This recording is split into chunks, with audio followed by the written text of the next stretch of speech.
Buenos días, hermanos. Señor les bendiga a nuestros hermanos presentes y también a nuestros hermanos que están conectados por YouTube, ¿cierto? Y escuchando por la radio. Le damos gracias, Señor, también por esa plataforma que nos permite difundir nuestro ministerio, nuestra iglesia a través de Internet. Siempre confiando en la soberanía de Dios que use todo lo que procuramos hacer para la gloria de Dios. Así que vamos a continuar con este estudio que hemos iniciado en marzo. Estamos conociendo más a Dios, ese es el objetivo.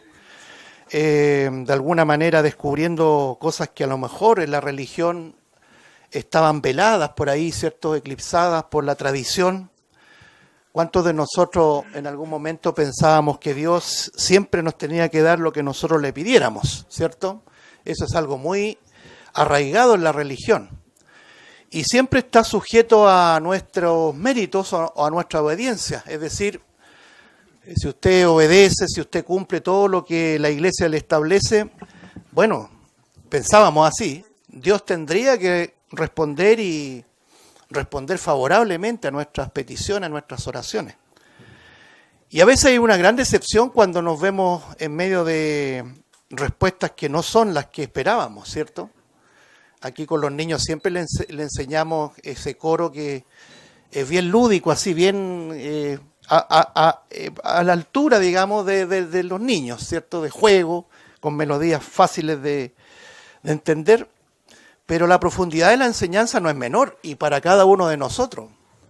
A veces Dios dice sí y nos alegramos cuando Él responde. Alguna oración por salud, alguna oración por trabajo, situación económica, alguna oración por temas afectivos, familiares, y nos alegramos cuando la respuesta de Dios es sí, pero no necesariamente siempre va a ser sí.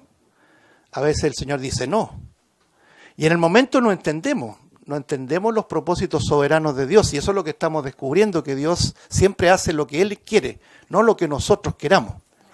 Entonces a veces responde no y a veces hay decepción porque, claro, la religión nos dice, si tú eres fiel al Señor, si tú das toda tu vida al Señor, el Señor te va a bendecir. Pero ojo que la bendición no siempre es resultado que nos haga reír. Muchas veces la bendición nos hace llorar. Es como contradictorio. Uno dice, pero ¿cómo una bendición nos hace llorar? Porque no comprendemos bien a este Dios que está en la Biblia. Pensamos que es el que nos ha prometido felicidad y plenitud en este mundo. Y a veces la respuesta es más compleja de Él, porque Él nos dice, espera. ¿Cuánto tiempo? Podrían ser años, podrían ser décadas. Por lo tanto, ¿qué queremos enfatizar? Que Dios es un rey, es un soberano. Está sentado en un trono, le debemos nuestra vida y Él haga lo que haga en medio nuestro, con nosotros mismos, Él siempre va a ser digno de adoración, digno de gloria. El Evangelio, mis amados hermanos, como siempre lo decimos, no es para el bienestar placentero del hombre, para la alegría nuestra, es para la gloria de Dios. Y en ese concepto de gloria de Dios estamos nosotros, imagínense, qué tremendo privilegio que Él nos haya escogido para ese propósito que es para su gloria. ¿Qué méritos podríamos tener? Ninguno. Y esas cosas se van descubriendo cuando vamos viendo quién es Dios, desmarcados absolutamente de la religión. La Biblia es nuestra única norma de conducta y de fe. Y en esta mañana hemos estado hablando de la Trinidad, ¿cierto? Vamos a hablar de uno de sus atributos, de los atributos de Dios específicos, que es su eternidad. La perpetuidad, es decir, nosotros, vamos a partir por esto. Para nosotros todo tiene comienzo y tiene fin. Nosotros sabemos que un día vamos a morir, ¿cierto? ¿Se ha preguntado a veces si supiéramos la fecha de nuestra muerte? ¿Qué cosas no haríamos o qué cosas haríamos sabiendo de que ya se acerca la fecha de vencimiento? ¿Ya?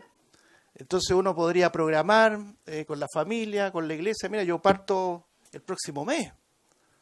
Pero no, yo parto mañana.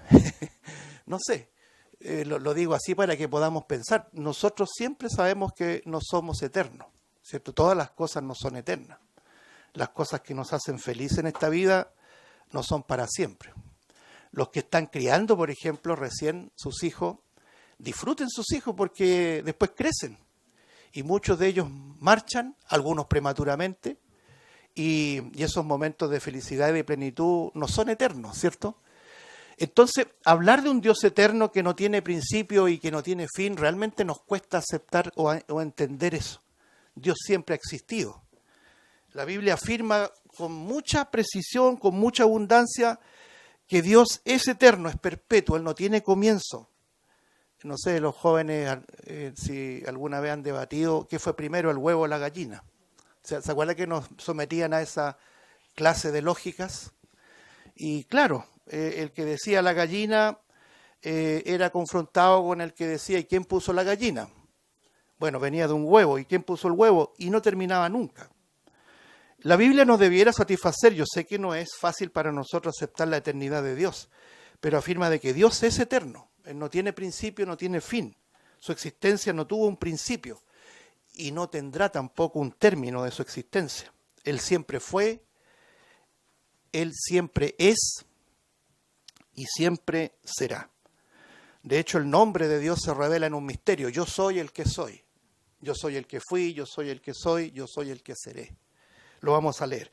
Entonces vamos a partir en esta mañana, mis hermanos, en este título, ¿Quién es Dios?, hablando de la eternidad del Dios Trino, porque esto es muy importante, antes que leamos el texto, que descubramos juntos en la Biblia que el Dios que se revela en el Antiguo Testamento, que hasta la llegada del Hijo, ¿cierto?, cuando Cristo vino, se revela además como el Padre Dios, ¿cierto?, o como Dios Padre. Pero en el Antiguo Testamento, el Dios que se revelaba, que no revelaba todavía un Hijo, se presenta pero de manera clara, contundente, de que Él es eterno. Pero cuando viene el Hijo, y vamos descubriendo que el Hijo de Dios es Jesucristo, el Verbo hecho carne, el Verbo encarnado, no es una mera criatura de Dios, sino que es Dios mismo y también goza de eternidad, goza de preexistencia. Entonces ahí vamos entendiendo de que el Padre Dios, el Padre es Dios, el Hijo es Dios. Pero además la Biblia revela que el Espíritu Santo, de lo cual estuvimos hablando la semana pasada, ¿se acuerda? El otro consolador que el Señor enviaría y que ahora mora en nosotros, es el Espíritu Santo. El Espíritu de verdad también es eterno. Por eso que nosotros creemos en la Trinidad. No es un asunto arbitrario, antojadizo, es decir, no, yo creo en un Dios trino y punto final. No, la Biblia revela este Dios triunitario, ¿cierto?, de tres personas que no conforman tres dioses, sino que es un solo Dios. Y hoy día vamos a hablar de la eternidad de este Dios trino, tanto del Padre como del Hijo y el Espíritu Santo. Vamos a partir por Hebreos capítulo número 1, por favor. Hebreos, la epístola de Hebreos que estamos estudiando los días jueves, ¿cierto? Los días jueves, paso el dato por si alguien no lo sabía, de 20 a 21 horas. Estamos acá reunidos, es gratis por si acaso, la entrada. Dice capítulo 1, versículo 10 al 12, dice así, Hebreos 1, 10 al 12. Y tú, oh Señor, en el principio fundaste la tierra y los cielos son obra de tus manos. Ellos perecerán, mire lo que dice, mas tú permaneces. Y todos ellos se envejecerán como una vestidura y como un vestido los envolverás y serán mudados, pero tú eres el mismo. Y tus años, ¿qué dice? No acabarán. Aquí prácticamente el autor de Hebreos está citando casi textualmente el Salmo 102, ¿ya? El Salmo que habla de la eternidad de Dios. Es interesante comentar al menos esto de la fundación de la tierra, ¿ya? Nosotros entendemos por la fe que Él creó todas las cosas. Este Dios eterno que siempre ha existido creó todas las cosas. A pesar de que el hombre quiera cambiar la creación de Dios por la evolución de las especies, ¿cierto? Eso es muy importante y pertinente decirlo. Ustedes saben que el hombre le es más fácil creer que venimos de una explosión inicial, del famoso Big Bang, ¿cierto? Explotó y esto es un universo en expansión y dentro de la trillonésima probabilidad de combinaciones se dio la vida, así coincidentemente. Ahí sí que hay que tener fe, ¿eh? Pero el hombre ama más las tinieblas que la luz. El eterno Dios es el que creó la tierra, el que creó la tierra. Es obra de sus manos. Sin embargo, dice en el versículo 11, todo eso perecerá. A veces es muy importante confrontarnos con estas palabras porque uno se empieza de alguna manera a aterrizar a tal punto pensando de que todo lo que amamos, no solamente la creación misma, ¿cierto? El ecosistema, la flora, la fauna que uno lo disfruta, sino que también su propia familia, uno cree que es para siempre. Y no es así, todo perecerá. El Señor decía, el cielo y la tierra, ¿se acuerda? El cielo y la tierra pasarán, pero la palabra de Dios no pasará, permanecerá para siempre. Entonces, partimos diciendo, hermanos, que el Señor se revela con una eternidad, con una perpetuidad que a nosotros nos cuesta aceptar. Y esto comienza desde el Génesis, hermanos. Por ejemplo, ahí, si quieren buscar en Génesis capítulo 21, el memorable pasaje cuando todos se acordarán y cuando vemos las noticias nos acordamos, mira, este Abraham, el medio conflicto que creó, cuando firmó el pacto con un tal filisteo Abimelec, que nos enseña mucho porque llegó con esas lisonjas propias de una persona que no es creyente, pero que nos viene a adular, ¿cierto? Le dice, yo sé que Dios está contigo y Él te prospera en todas las cosas, ¿ya? Así que fírmame este acuerdo. Y Abraham comete el error que cualquiera de nosotros a lo mejor ha cometido o pudiera cometer. Por eso es que también mencionamos todo este tipo de cosas. Firmó. Y no le preguntó a nadie, no le preguntó al Señor. Nosotros, todo lo que hagamos, hermanos, que el Señor nos ayude, debe ser autorizado, visado por Dios, sea lo que sea. Cuanto más las cosas que afectan directamente a la familia, tienen que ser preguntadas al Señor. No puede usted, voy a hablarlo en chileno, arrancarse con los tarros. Qué ordinario el dicho ese. Pero se entiende, ¿cierto? Para nuestros hermanos de afuera, significa tomar medidas arbitrarias sin consultarle al Señor. No se olvide que somos nosotros esclavos de Él. Entonces Abraham firma el pacto. Sin embargo, aquí hay un pasaje tremendamente relevante que dice acá en Génesis 21, versículo 33, después que ya estaba todo hecho. A ver, antes de leerlo, quiero aclarar, lo dejé inconcluso. ¿Por qué dije que vemos las noticias y nos acordamos de esto? Porque aquí está el origen de la Franja de Gaza, donde están asentados todos los palestinos. Y los palestinos son los antiguos filisteos. Entonces, las consecuencias de la voluntad permisiva, es decir, la desobediencia del hombre, es en el marco de la voluntad permisiva de Dios. Dios permite nuestros errores, trae siempre consecuencias, trae dolor, trae llanto. Y muchos de esos nos van a acompañar el resto de la vida. Eso es lo que ocurrió. Entonces, acá en el versículo 33, que tiene que ver con nuestro tema, dice, y plantó Abraham un árbol tamarisco en Berseba. Tamarisco significa un árbol que crece en pleno desierto. E invocó allí, note, el nombre de, miren lo que dice, Jehová Dios eterno. Olam. ¿Se acuerda que hablábamos de los nombres de Dios? Cuando hablábamos, por ejemplo, de Jireh, el que provee, Jehová Rafa, el que sana, pero aquí aparece Jehová Olam, Jehová el eterno. Es decir, uno de los primeros textos que nos permite precisar en la Biblia de que Dios no es una creación, no es un accidente en la historia, sino que es eterno, siempre ha existido. Ahora para nosotros, claro, es muy difícil entenderlo, pero ese es el resultado de la verdadera fe. Y ahí no podemos hacer nada porque una persona que no tiene la verdadera fe, que es un don de Dios, el Señor nos dio la fe, eso es importante como doctrina. Pablo dice, por gracia sois salvos por medio de la fe, y esto no de vosotros, pues es don de Dios. Si el Señor no nos regala ese don, nosotros no creemos, porque el corazón del hombre solamente produce incredulidad. No puede creer a estas cosas. Entonces, aunque no entendamos la eternidad, la creemos ¿por qué? La creemos por fe. El Dios que alabamos es un Dios eterno. Y se revela de tal manera que sus criaturas, tan limitadas como cada uno de nosotros, porque uno dice el tremendo Abraham, hermano, el tremendo Abraham era tan frágil como tú y como yo. No existen los supercreyentes en la Biblia. ¿Cuántas veces nosotros vimos películas de los grandes héroes de la fe? y se exacerbaba, digamos, una especie de perfección, de un sentido, ¿no es cierto?, inmaculado, en una vitrina, sin errores. Es como cuando hablamos de los padres de la patria, ¿cierto? Impolutos, intocables. No, si eran seres humanos también. Abraham tuvo más errores que aciertos, pero lo que lo llevó a la salvación fue la fe. Él creyó a Dios y le fue contado por justicia. Uno se apasiona con esto, hermano, de verdad, porque cuando lleguemos al cielo, usted no va a poder llegar, o no vamos a llegar de frentón diciendo, Señor, esto es lo que hice para salvarme. Porque nada de lo que hemos hecho nos salva. Solamente la obra de Cristo.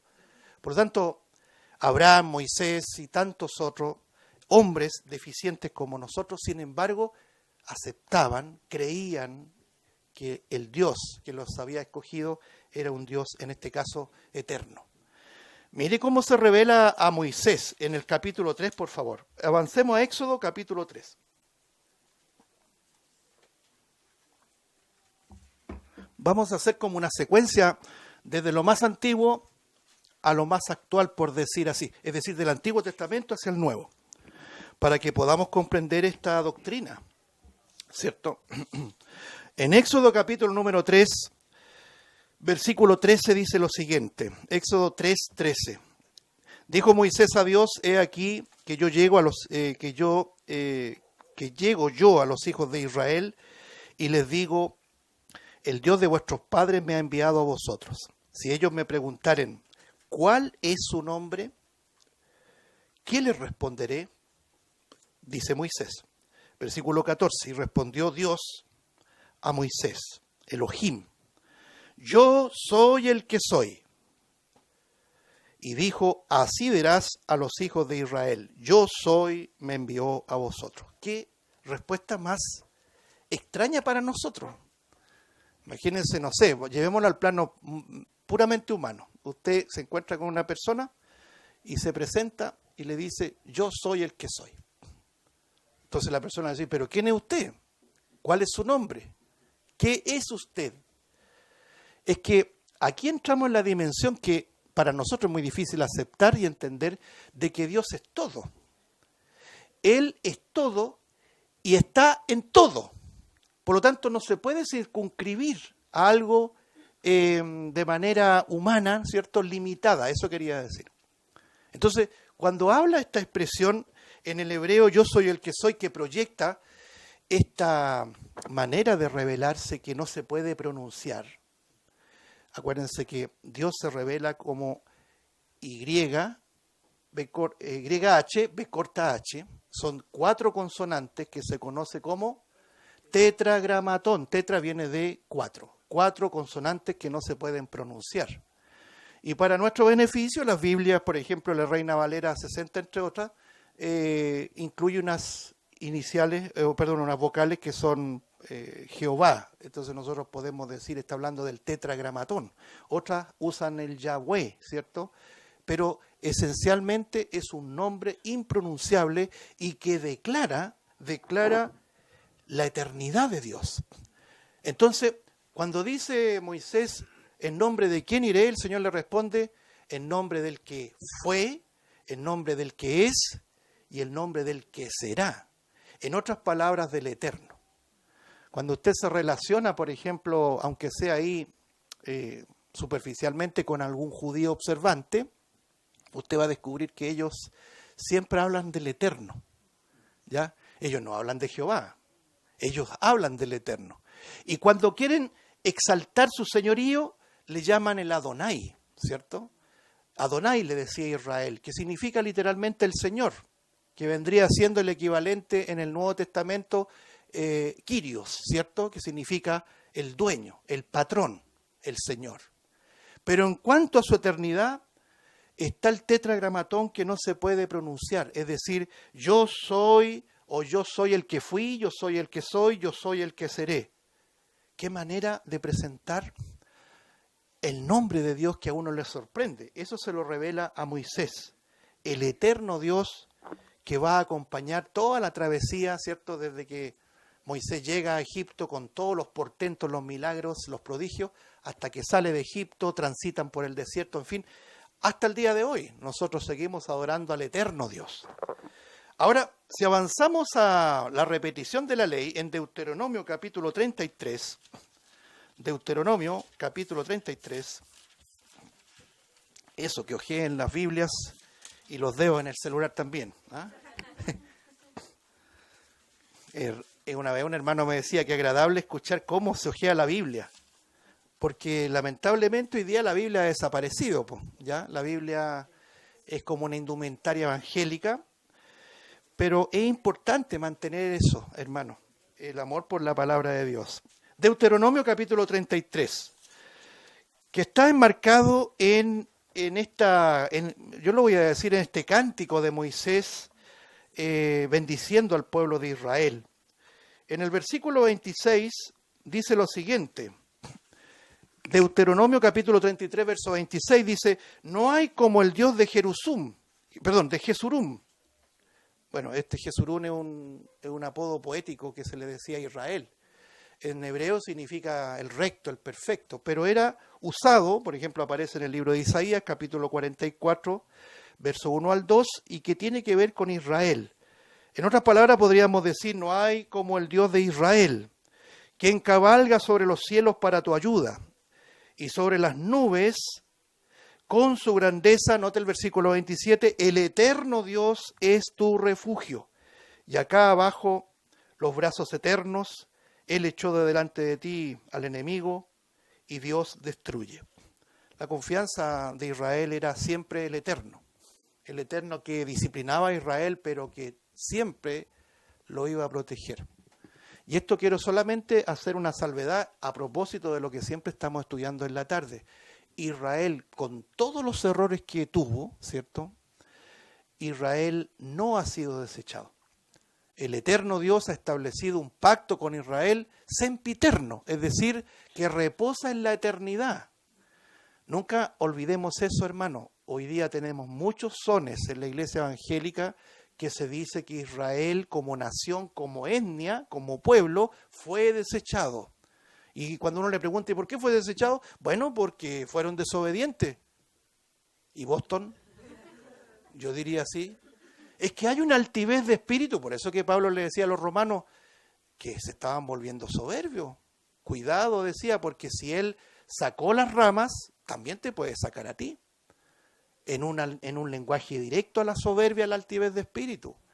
Israel, con todos los errores, no ha sido desechado y hasta el día de hoy es sustentado y será restaurado en el futuro por un Dios eterno en un pacto eterno. Porque con amor eterno nos ha amado también a nosotros. Entonces vamos desmitificando esta idea meritoria de que Dios hace planes solamente con los obedientes. Hoy día hay facciones puritanas, hermanos, neocalvinistas, que usted los escucha y parece que estuviera escuchando al Papa. Es decir, no tienen errores, ellos son familia perfecta, todos felices, todo bien cuadradito, ¿no es cierto? Y los feligreses se van achicando cada vez más porque ¿cómo yo llego a la estatura de este hombre? ¿Cierto? Esa es una falacia. Esos hombres tienen que bajarse de la tarima y decir, solo por la gracia de Dios soy lo que soy. Lo decía el apóstol Pablo. Entonces, la eternidad de Dios nos permite ver en esa óptica, no en una óptica egoísta, egocentrista, ¿no es cierto?, altiva de espíritu. Aquí Moisés presenta esta verdadera alabanza de Dios, culminando con el versículo 27, el eterno Dios es tu refugio. ¿Qué haríamos si Dios fuera temporal, que existiera en un cuadro de tiempo? No, Él es eterno. Entonces, esto hace sentido cuando entendemos la doctrina de la elección soberana. Él nos conoce desde, ¿dónde? Desde antes, desde la eternidad ya somos conocidos. Antes que te formase en el vientre, le dice el Señor a Jeremías, ¿se acuerda? Jeremías 1:5, antes que te formase en el vientre te conocí. Antes que naciese te santifiqué y te di por profeta a las naciones. El único que establece el destino, el predestino del ser humano es el eterno Dios, no podría ser de otra manera. Por lo tanto, descubrimos ahora con Moisés este profundo, no sé, voy a decirlo así, profundo atributo que solamente le pertenece a Dios, que es la eternidad. ¿Sabían, hermanos, que nosotros cuando seamos glorificados también vamos a ser eternos? Imagínense, uno no se imagina, porque vamos a ser revestidos de gloria y no vamos a morir nunca más. No va a haber muerte, no va a haber llanto, clamor ni dolor. Imagínense lo que nos espera. Esa es la eternidad futura que el Señor va a compartir con nosotros. Si citamos el Salmo de Moisés, ¿cuántos saben cuál es el Salmo de Moisés? Bueno, Salmo 90. A lo mejor es nuevo para usted. Este es un salmo atribuido a Moisés, Salmo 90. Miren lo que dice el versículo 1 y 2. Salmo 90, versículo 1.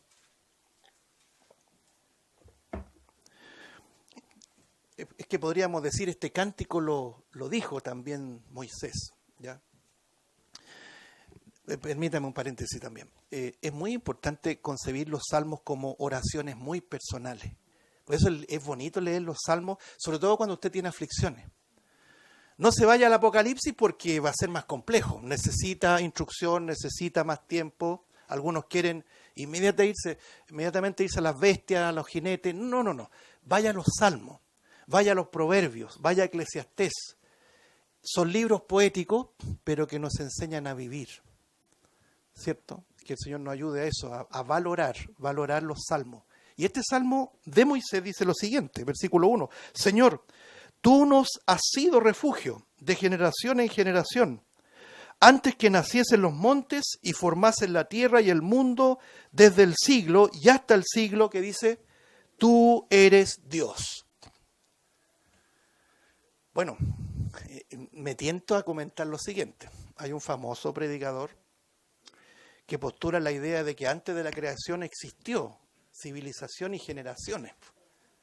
Porque aquí lo está diciendo. Tú nos has sido refugio de generación en generación antes que naciesen los montes. Entonces, antes de la creación, ¿hubo seres humanos, hermanos?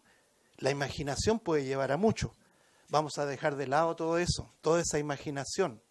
Aquí lo que está poniendo en alto Moisés, o el Señor a través de Moisés, es que el Señor desde la eternidad es nuestro refugio, es nuestro protector, es nuestro sanador, es nuestro salvador.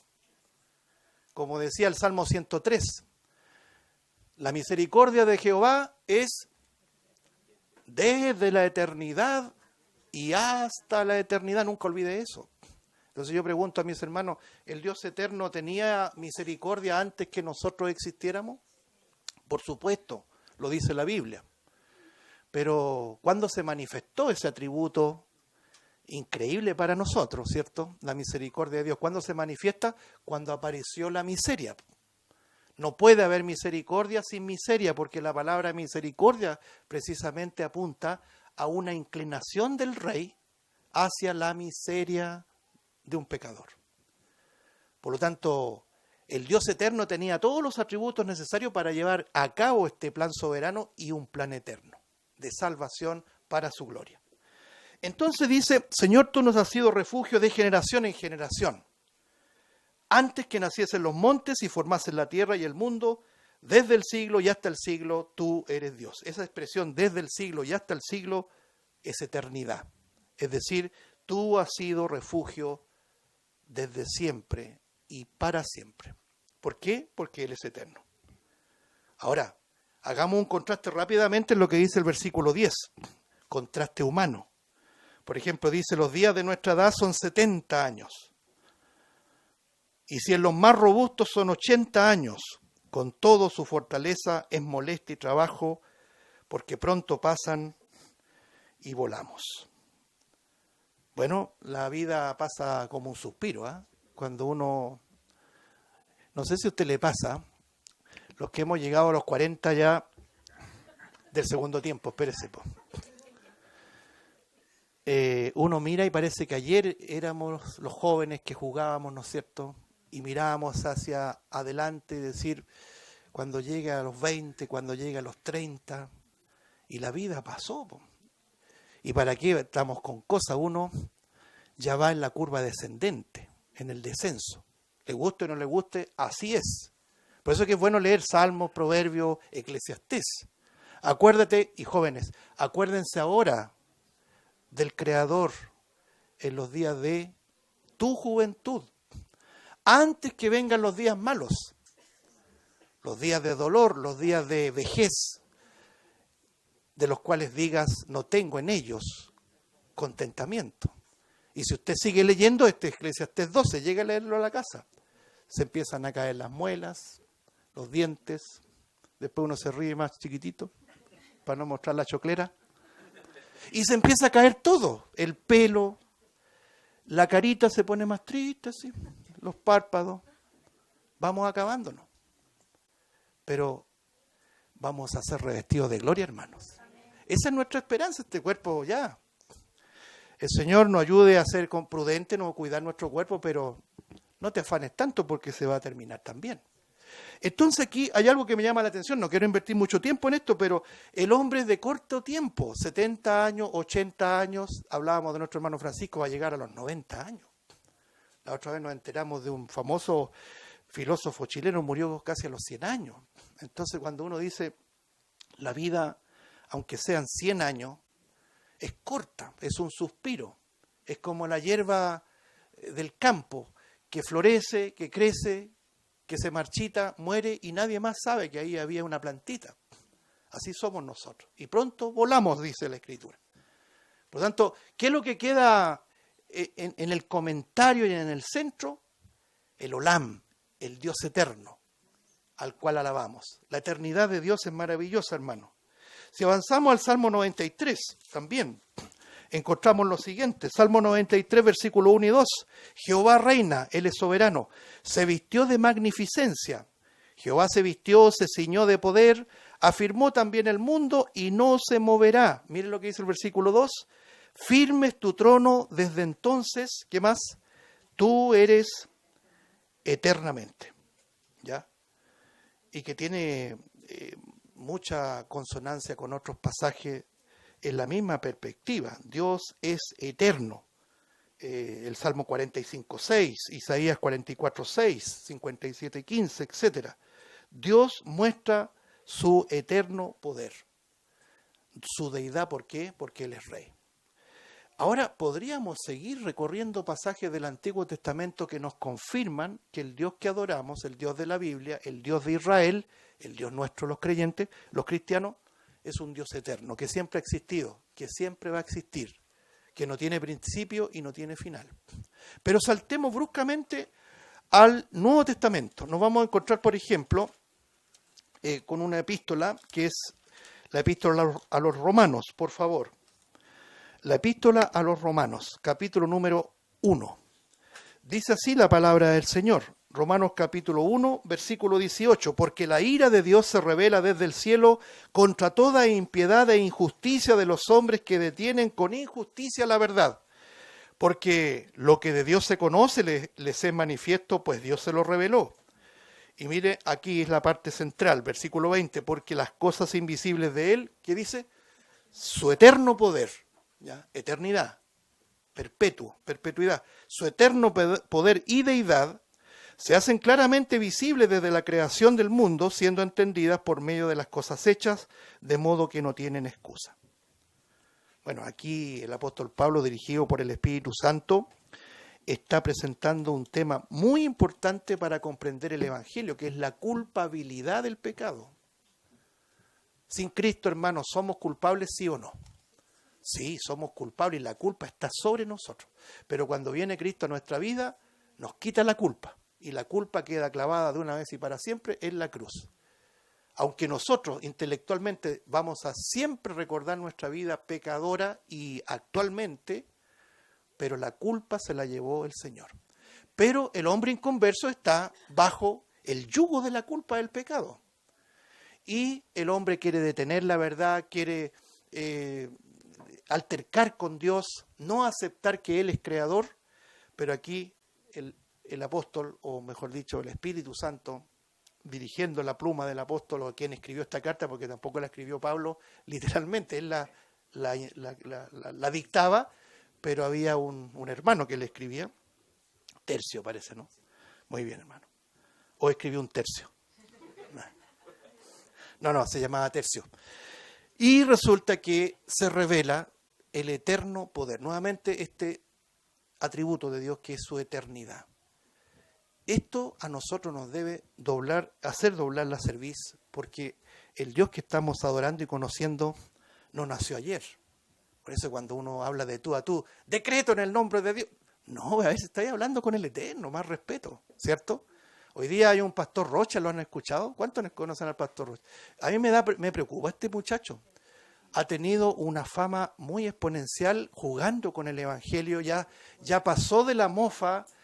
Porque, a ver, hay una materia prima que es todo este desprestigio que han hecho los pastores, estamos totalmente de acuerdo, pero otra cosa es tomar la Biblia para hacer una parodia y más encima ganar, y debe estar ganando bien, con el nombre de Dios y con la Biblia. Realmente me preocupa. Si él es creyente, ustedes saben lo que pasa en un creyente verdadero, el Señor lo va a disciplinar.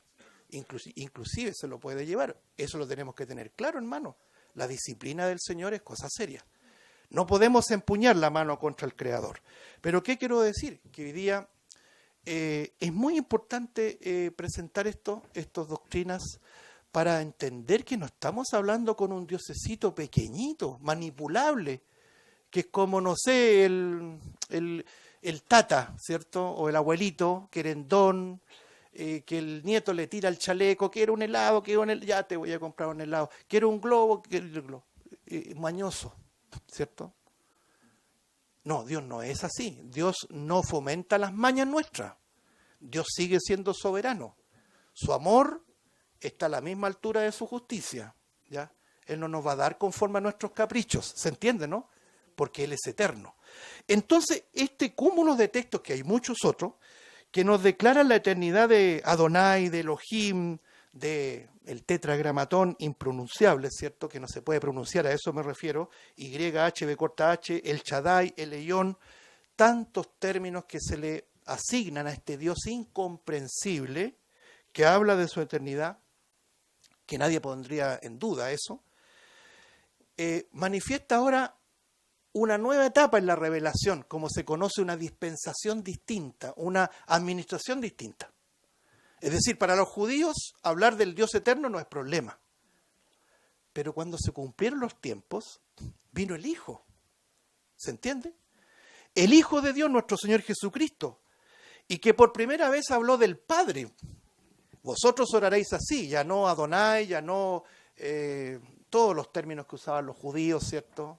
Hachem, sino que Padre nuestro que estás en los cielos. Entonces nos revela la primera persona de la Trinidad, un Dios eterno, un Padre eterno, y se comienza a revelar el Hijo. Entonces asoma la siguiente pregunta, hermanos, hermanas. Ahora Dios Hijo, ahora el Hijo que se manifiesta en el plano terrenal cuando Él viene, yo preguntémonos, ¿el Hijo es eterno? ¿O el Hijo fue creado, fue engendrado meramente? ¿Ya? Hay una problemática con esto. La otra vez yo les decía, hay doctrinas que vienen y se remontan desde el siglo IV después de Cristo, donde se decía, por ejemplo, que Dios no siempre fue Padre. Imagínense la problemática que... Ese señor, ¿se acuerda cómo se llamaba? Arrio, el arrianismo, que fue condenado en el siglo IV. Los arrianos se mantuvieron en la historia y es como decir, revivió esa doctrina por ahí, por el siglo XIX, un tal Charles Taze Russell, el fundador ¿de quién? De los Testigos de Jehová. Entonces estudió las enseñanzas de Arrio y comenzó a enseñar, hasta el día de hoy enseñan eso los Testigos de Jehová, de que el Dios no siempre fue Padre, sino que fue Padre después cuando engendró al Hijo. Por lo tanto, el Hijo no es eterno. Y sin Hijo eterno, por supuesto que no hay Padre eterno. Pero nosotros vemos, hermanos, y lo vamos a leer, que sí se revela el concepto de Padre eterno, del Padre de las eternidades, es el texto original. Es decir, Dios siempre ha sido Padre. ¿Por qué? Porque Él tiene un Hijo eterno. Bueno, veamos un poco esto, porque la doctrina arriana es una herejía, ¿ya? todo lo que niegue que el Padre es eterno, que el Hijo es eterno y que el Espíritu Santo es eterno, se transforma en una herejía. Veamos el primer pasaje. Vamos a irnos al Antiguo Testamento. Por ejemplo, en Isaías, profeta Isaías, por favor, capítulo 7. Isaías, capítulo número 7. Siempre lo digo, lo recuerdo para que valoremos el libro que usted tiene en sus manos. 700 años antes de Cristo, estas escrituras. Y le voy a dar un dato más. Acuérdense que se encontraron en el siglo XX unos ciertos rollos en el Mar Muerto, en las cuevas de Qumran. Y que, bueno, uno no anda por evidencias ni por testimonios científicos, pero se descubrió que estos escritos databan de 700 años antes de Cristo, ¿cierto? Que tenían que ver con los escritos del profeta Isaías. O sea, hay suficiente evidencia además de que este libro es la infalible palabra de Dios. Y lo decimos que el que quiera creer o el que no quiera creer, bueno, ya es responsabilidad personal. Pero 700 años antes de Cristo dice esto. Isaías capítulo número 7, versículo 14. Lea usted. Primero, el primer versículo. Dice lo siguiente. Por tanto, el Señor mismo os dará señal. He aquí que la Virgen concebirá y dará a luz un hijo y llamará su nombre Emmanuel. 700 años antes de Cristo, hermano. Una profecía tremenda. Es decir, ¿cuál sería la señal de Dios para con su pueblo? En que la Virgen concebirá. ¿Quién es la Virgen? Bueno, la Virgen tiene nombre propio. María. María, esto aparece en detalle, no lo vamos a leer hoy día, pues no es nuestro tema. Lucas capítulo 1, usted va a ver que María es obra usada por Dios y por obra y gracia del Espíritu Santo. Ella concibió en su vientre, ¿cierto?, el cuerpo de nuestro Señor Jesucristo. Tampoco vamos a entrar en la polémica de si María es madre de Dios o madre de Jesús, porque ahí empieza un tema filosófico y se empieza a desarmar. Es muy simple, hermano. María fue la madre de Jesús, ¿ya? Pero Dios no tiene madre, punto final. ¿Cómo Dios podría tener madre?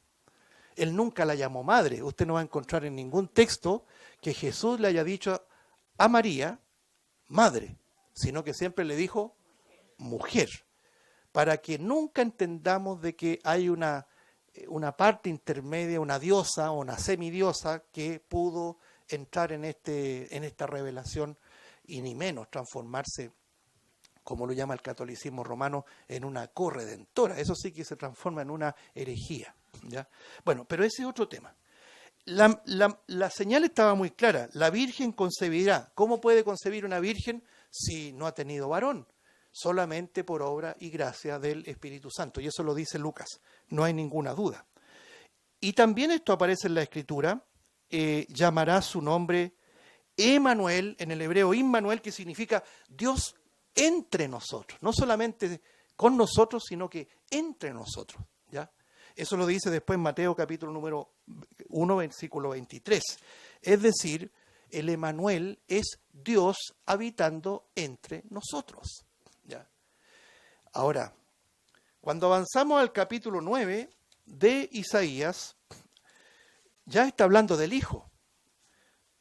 En Isaías capítulo número 9, versículo 6 dice, porque un niño os es nacido, hijo nos es dado.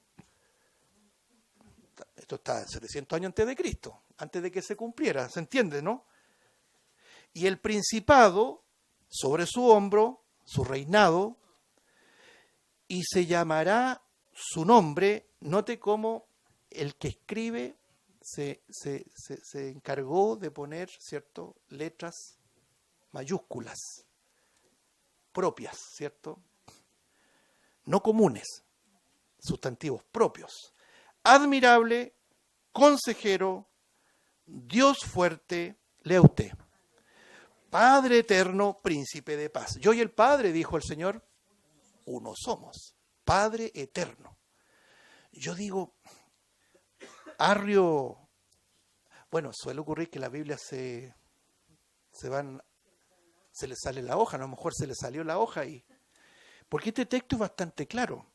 Aquí está hablando de su deidad, atributo de su deidad, admirable, consejero, Dios fuerte, Padre eterno, es decir, Padre de la eternidad. Entonces, negar que el Padre es eterno es negar que el Hijo es eterno, o viceversa. Negar un Hijo eterno es negar un Padre eterno.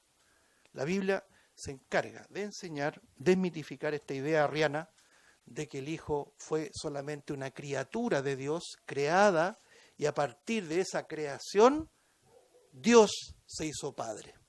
No, el Padre es eterno porque el Hijo es eterno. ¿Se entiende? Ahora hay un pasaje muy claro, que está en Juan 1.1, que siempre lo citamos, hermanos, si lo buscamos, y que tiene un paralelo pero increíble con Colosenses 1.15 en adelante. Porque ahí uno descubre que Cristo no es un mero profeta, ya, que lo fue. No es un mero rabí o rabino, que lo fue. Es mucho más. Él es Dios. Él es Dios. Y si es Dios, es eterno. Pero descubrámoslo, por ejemplo, aquí en Juan 1.1, si lo tienen por ahí, por favor, Juan 1.1.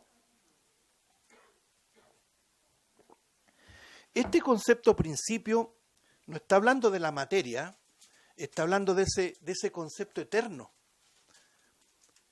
Cuando hablamos de un principio de algo, eso está sujeto a la materia, al tiempo. Pero cuando habla en el principio, está hablando de esa eternidad, como los teólogos lo dicen, esa eternidad pasada. Y se dice así para que nosotros que somos limitados podamos entender, porque en la eternidad no hay tiempo. No hay pasado, ni presente, ni futuro. Para nosotros es difícil eso. Pero para que podamos entender, se habla de una eternidad pasada donde no había nada, no existía nada. Solamente Dios. ¿Por qué? Porque Él es Dios eterno. Ese es el concepto del principio. Entonces, en ese principio, que es el mismo que aparece en Génesis 1.1, ¿se acuerda? En el principio creó Elohim los cielos y la tierra. Elohim, ya lo hemos hablado, esta triunidad, este concepto plural de Dios. Dios Padre, Dios Hijo, Dios Espíritu Santo. En ese principio, su propósito era crear. Bueno, aquí dice algo muy, muy importante. En el principio era, ya existía, esto está hablando de existencia, preexistencia. En el principio era el verbo. Aquí está hablando del verbo.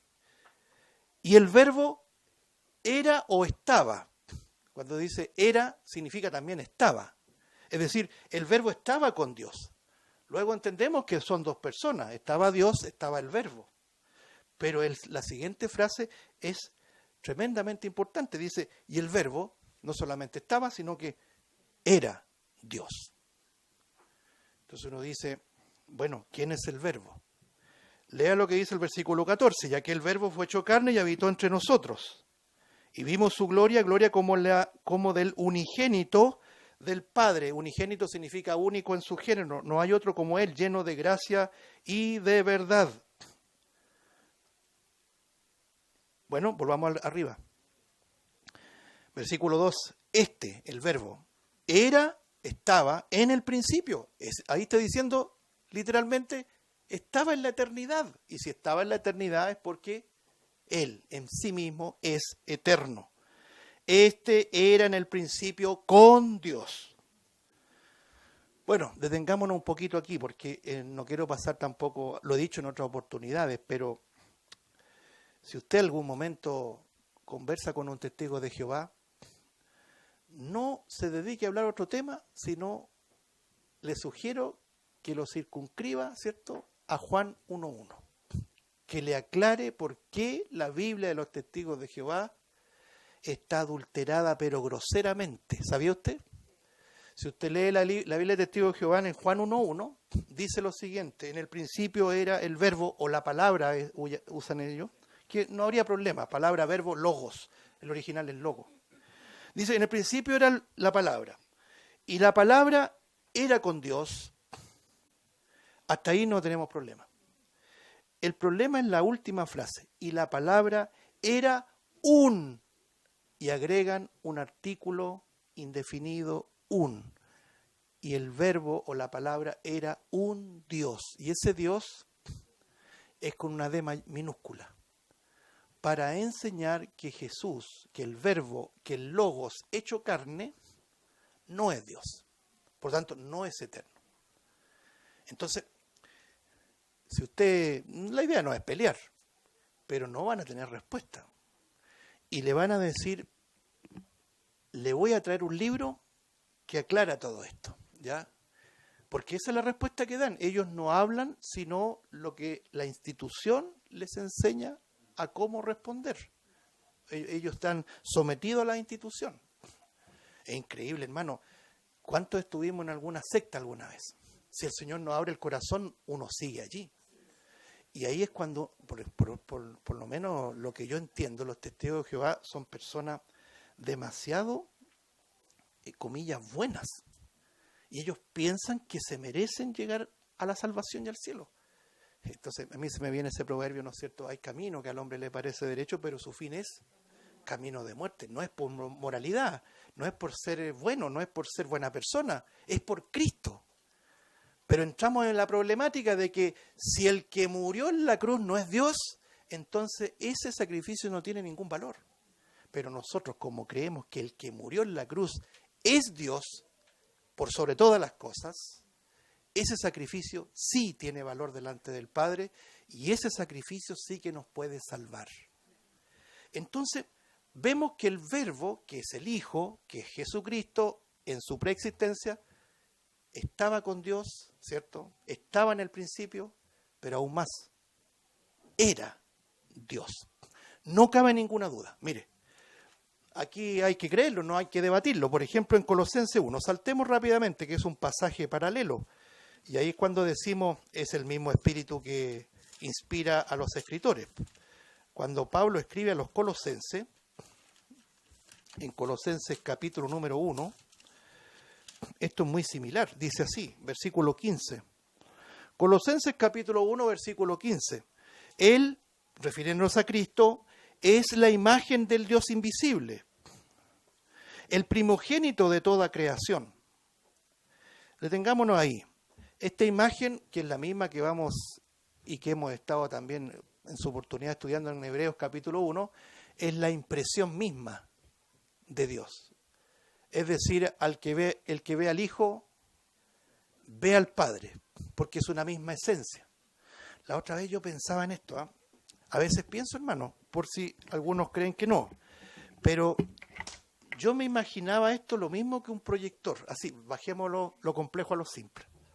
Cuando usted proyecta una imagen, está el aparato, ¿cierto?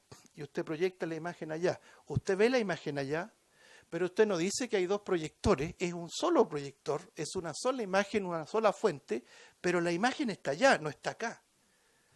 Entonces, Dios para nosotros es invisible, pero Cristo es la imagen del Dios invisible. Es decir, entendemos cómo es Dios, quién es Dios, cómo piensa Dios, cuáles son sus atributos, viendo a la imagen, ¿cierto?, fidedigna, como lo dice Hebreos 1, es decir, la impresión fidedigna de Dios es Cristo. Por lo tanto, cuando dice Colosenses, Él es la imagen del Dios invisible, es la impresión fidedigna de Dios. Pero no solamente eso, dice, es el primogénito de toda creación. Cualquiera podría decir primogénito, podría significar el primero de una serie, ¿cierto? Porque también la palabra primogénito aparece en la Biblia. El primogénito, por ejemplo, de Adán y Eva, ¿cuál fue? Caín, ¿cierto? El primogénito, es decir, el primero de. Pero también la palabra primogenitura tiene que ver con la preeminencia, el más importante. Entonces podríamos, y eso es lo que pasa con este pasaje, que es mal usado por los testigos de Jehová que quieren rebajar al Hijo a una mera criatura. Aquí lo que está diciendo, Él es la imagen del Dios invisible, el más preeminente, el más importante de toda la creación. Sigamos leyendo versículo 16. Porque en Cristo, porque en Él fueron creadas todas las cosas, las que hay en los cielos, las que hay en la tierra, visibles e invisibles, sean tronos, sean dominios, sean principados, sean potestades. Pero mire lo que dice esta frase final, lea usted. Todo fue creado por medio de Él y para Él. O sea, no es que otro la creó, sino que Él mismo. ¿Por qué? Porque Él es Dios. Y para Él. ¿Para quién? Para Cristo. Aquí está hablando de Cristo. El sujeto es Cristo. Pero mire lo que dice el versículo 17, y tiene que ver con el tema que estamos desarrollando. Y Él, nuevamente un énfasis a Él, a Jesucristo, al Verbo encarnado. Y Él es, ¿qué dice? Antes de todas las cosas, y todas las cosas en Él subsisten. Se da cuenta que no es solamente un profeta, un rabino, un judío, podríamos decir hasta un testigo fiel y verdadero, que lo fue. No, Él es Dios. Eso es lo que tiene que quedar siempre como doctrina. Él es antes de todas las cosas. ¿Por qué? Porque el Hijo es eterno. Ya se nos va el tiempo, pero solamente quiero dejar introducido. Vamos a tener que retomar, Dios mediante, la próxima semana. Cristo en su ministerio reveló su preexistencia. Hay un episodio notable cuando se confronta con los judíos y les presenta, por ejemplo, esa palabra tremenda: la verdad os hará libres, ¿se acuerda? Y conoceréis la verdad, y la verdad os hará libres. Entonces los fariseos, los directores de los judaizantes, los religiosos de siempre, se sintieron